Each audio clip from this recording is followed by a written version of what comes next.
My girlfriend and her family laughed at my poetry writing at a family dinner. They don't know I just signed a $180K book deal under a pen name. I've been with my girlfriend Lauren for about 3.5 years now. I'm a union electrician, been doing industrial work for the past decade. Good money, solid benefits, the whole deal. But I've also been writing poetry since college. Started doing spoken word stuff about 5 years ago, posting it online under a pen name. Small audience, maybe a few thousand followers across platforms, but they're dedicated. It's always been my thing on the side. Lauren knew about the writing when we started dating. Actually seemed into it at first. Called it artistic and sensitive.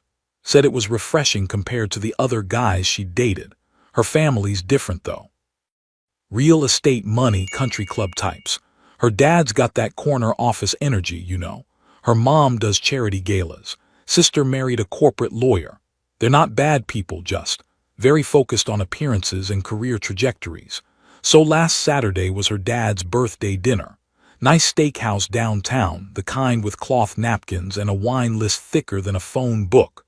Whole family there, plus some family friends I'd never met. Everything's going fine until one of her dad's golf buddies asked me what I do.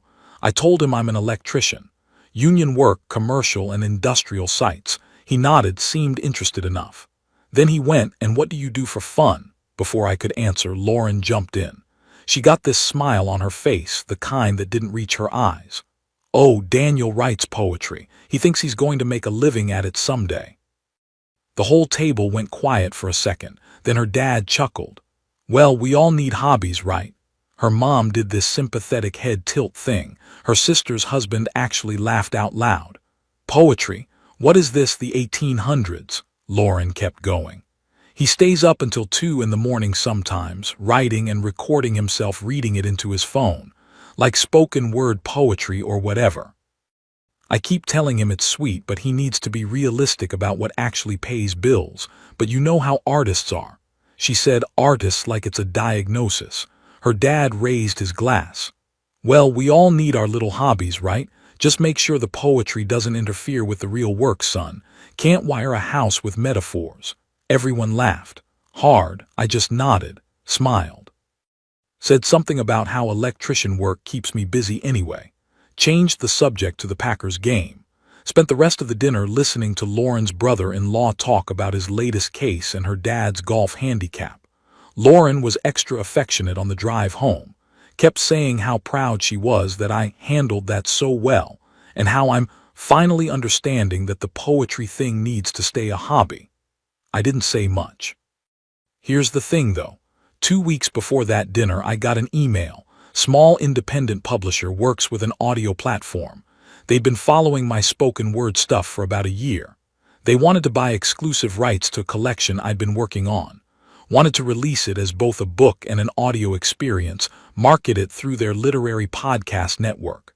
They sent me a contract. It's sitting in my email right now, unsigned. The advance is $180,000. Not quit your job money forever, but more than I make in 2 years of running conduit and pulling wire. They want to use my pen name, D.B. Rowan. Nobody would know it's me unless I told them. I was going to tell Lauren about the offer that weekend. Had planned to show her the contract and celebrate with her. Then Saturday happened. Now I'm not sure what to do. Part of me wants to sign it just to prove a point. Part of me thinks I should tell her first, give her a chance to be supportive. But another part of me keeps hearing her laugh at that table the way she said realistic, like my writing was a child's fantasy. My finger's been hovering over that accept contract button for 3 days now. Not sure what I'm asking for here. Maybe just needed to get this out. Thanks for reading. Edit. Wow, didn't expect this to blow up. Reading all your comments. A lot of you are asking why I'm still with her. Fair question. It wasn't always like this. She used to come to my readings back when we first started dating. Something changed about a year ago, right after her sister got engaged to the lawyer. Lauren started making more comments about our future and whether I was serious about building something real. I thought she meant our relationship. Now I'm not so sure. Edit 2 to answer the most common question. I haven't told anyone about the contract except my brother, and he just said sign that shit and see what happens. He's never liked Lauren much. Update 1, so I signed it. Didn't tell Lauren, didn't make a big announcement. Just opened the email, read through the contract one more time and clicked accept. Got the confirmation within an hour. First half of the advance hit my account 3 days later. $90,000. I stared at my phone for about 20 minutes when I got the notification. Opened a separate account at a different bank, transferred it all there. Haven't touched it. It just sits there while I keep going to work sites, crawling through ceilings, troubleshooting panel issues. Come home with drywall dust in my hair and Lauren asks how my day was. I tell her about the job. Don't mention the other thing. Last Tuesday we were having dinner at her place. She was scrolling through Instagram and showed me a post from one of her friends. Guy she went to college with just made partner at some consulting firm. This is what I mean about being serious, she said. Carter is 32 and he's already set for life. He didn't waste time on hobbies that don't pay. I just nodded. She kept going. I'm not saying you need to be Carter. But maybe you could take some business classes, get into project management or something. My dad could probably get you an interview at his firm. I told her I like what I do.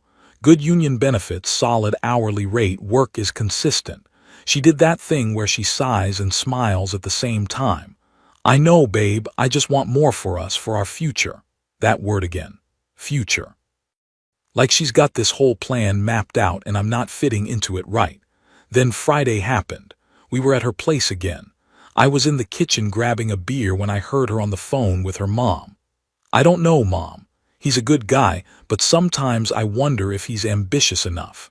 Nicole's husband is already talking about making junior partner. Even Rachel's boyfriend bought her a ring. Daniel's still writing poems at midnight like he's in a coffee shop open mic. She laughed when she said it. Not a mean laugh exactly. More like the laugh you give when something's mildly absurd. I walked back in with my beer. She got off the phone quick, asked if I wanted to watch a movie. We did, but I wasn't really paying attention. The publisher sent me the production timeline yesterday. They want to release the collection in 8 weeks. They've got a whole marketing plan. Podcast tour, some radio spots, maybe a feature in a couple of literary magazines. They're particularly excited about the audio version since that's what I'm known for. Lauren was sitting right next to me when I got that email on my phone. She asked if everything was okay. I said yeah, just work stuff. She went back to her book. I've been writing more lately. Can't help it. There's something about sitting across from someone who thinks they know you, who thinks they're dating someone simple and uncomplicated, who has no idea what's in your head or on your screen or in your bank account. It's all going into new poems. The publisher says they might want a second collection next year if this one does well.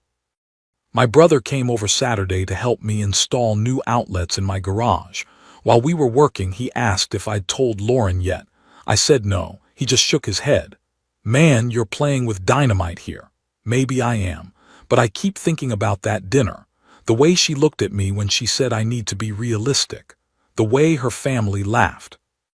The way she's been sending me articles about men who chase dreams instead of building stability and the importance of practical goals in your 30s.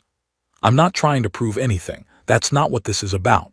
I just want to see how this plays out, see if she notices, see if anything changes. So yeah, that's where things are. Contract signed, money in the bank, book coming out in 2 months. And my girlfriend still thinks I'm wasting my time.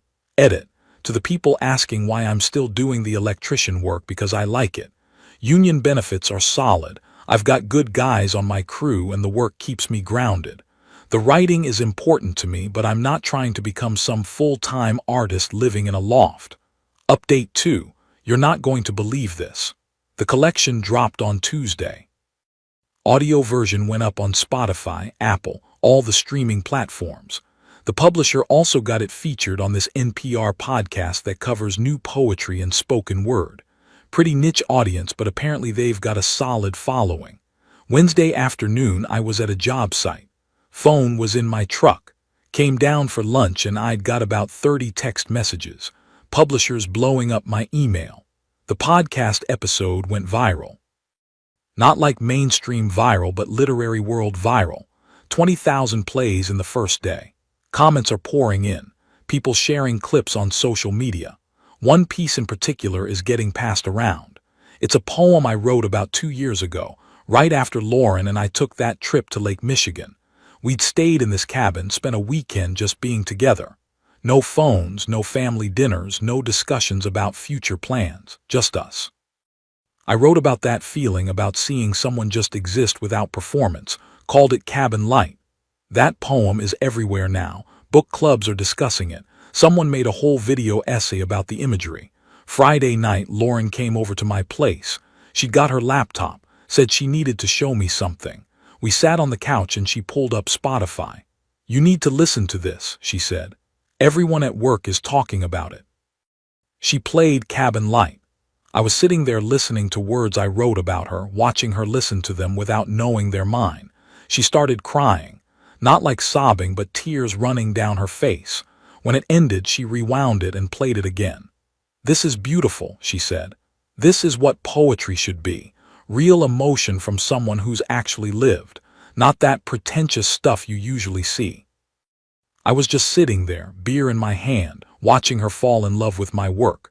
"Do you know who wrote this?" she asked. I told her no. "The artist used a pen name, D.B. Rowan. Well, whoever he is, he gets it. He actually understands women, understands what we want to hear." She wiped her eyes. "I wish you could write something like this. You can tell this is someone who's dedicated to their craft."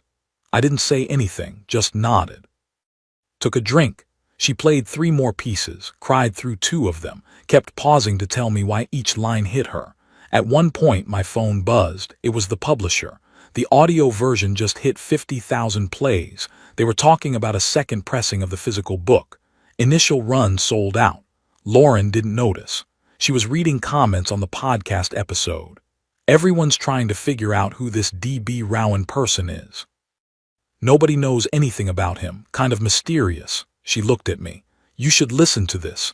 Maybe you'd learn something about how to make your writing actually connect with people." Yeah, right. Sunday afternoon, we were at her parents' house. Weekly family dinner, same as always. Her mom brought up the podcast. Apparently her book club played the whole episode in their meeting. "The man who wrote this understands the human heart," her mom said. She got her reading glasses on, scrolling through her phone. "True artistry. This is what happens when someone takes their gift seriously instead of treating it like a weekend hobby." Her dad nodded. "Read an article about it this morning." Finally, someone writing about real work and real relationships, not this academic nonsense you usually get. They spent 20 minutes dissecting my work, analyzing my word choices, discussing what kind of person I must be to write like this. Lauren's dad said, "This D.B. Rowan guy, whoever he is, he's probably worked a real job. You can tell he's not some trust fund kid playing artist. He's got dirt under his nails." I was sitting there eating roast chicken, just listening. Lauren reached over and squeezed my hand. She did that thing where she smiles at me with her head tilted, like she was trying to silently communicate something. Later in the car, she brought it up again. "Did you hear what my dad said? About the poet probably working a real job? That's what I've been trying to tell you. Art is fine, but it needs to come from a place of real experience and maturity. That D.B. Rowan person. He's probably our age, probably has a career and a life and writes as a way to process it, not as an escape from responsibility." I was driving, eyes on the road. "Maybe," I said. "You could be like that," she continued. "If you just stop trying to make the poetry into something it's not supposed to be." We got back to her place. She put the podcast on again. Fell asleep listening to my voice read her a poem. I was staring at the ceiling. She curled up next to me, her phone still playing my work. She's in love with D.B. Rowan. She respects D.B. Rowan. She thinks D.B. Rowan is mature and serious and professional. She was sleeping next to Daniel Brooks, the guy she told to be more realistic, the guy whose midnight writing sessions annoy her, the guy whose poetry is a hobby that doesn't pay. My publisher emailed tonight. They want to set up a radio interview, local station. It's scheduled for next Friday at 4 p.m. I told them yes. Lauren doesn't know yet. She'll be listening to that station on her drive home from work. She always does. I haven't decided if I'm going to tell her before Friday or let her find out the same way everyone else will, When the host introduces me by both names, Daniel Brooks, D.B. Rowan, we'll see what happens. Final update, so it happened. Friday afternoon, I drove to the radio station.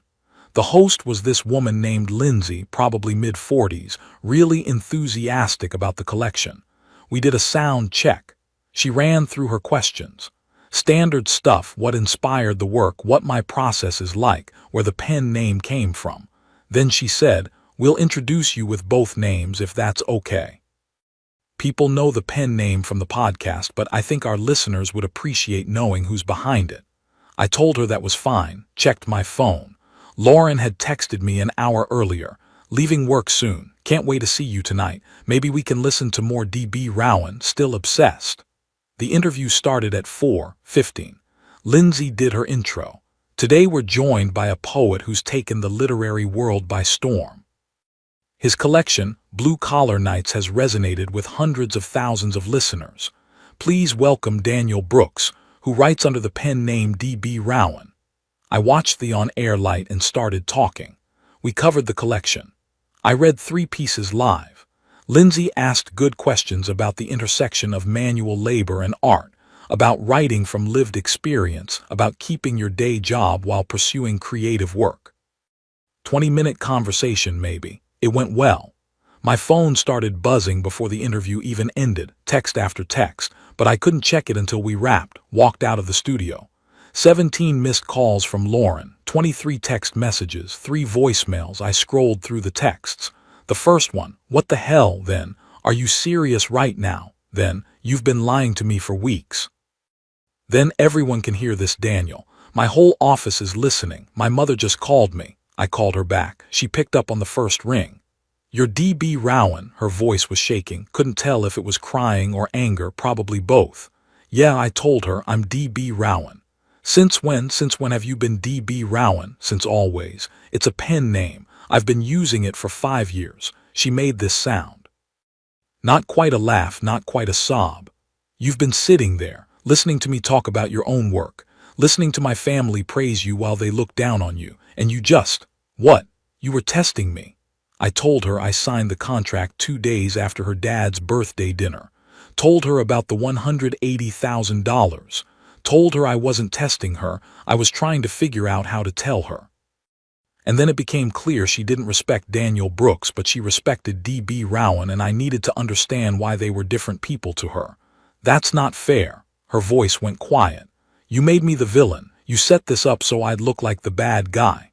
"I didn't set anything up," I told her. "I just didn't correct her assumptions." "For weeks, Daniel. Do you know how that makes me look? Do you know how humiliating this is?" I started to answer, but she kept going. "Everyone knows. My coworkers know. My family knows. They all heard that interview. They're all messaging me asking if I knew, asking why I never told them my boyfriend was D.B. Rowan. And I look like an idiot because I didn't know. My own boyfriend, and I didn't know." I told her I tried to tell her. That dinner, I had planned to tell her about the contract offer. But after what she said, after hearing her laugh and call it unrealistic, "So this is my fault," she cut me off. "I make one comment at a dinner and you decide to lie to me for 2 months. It wasn't one comment. It was months of comments. Articles about men who chase impossible dreams, telling me to be more serious, comparing me to her sister's husband and her friends' boyfriends. Acting like my writing was some embarrassing hobby I needed to outgrow." She went quiet. I could hear her breathing on the other end. "I was trying to help you," she finally said. "I was trying to push you to be more practical, to think about our future." "But you didn't want our future," I told her. "You wanted a different version of me, one that fit better at family dinners, one your parents could brag about, one that made you look good." Another long silence. "I need to go," she said.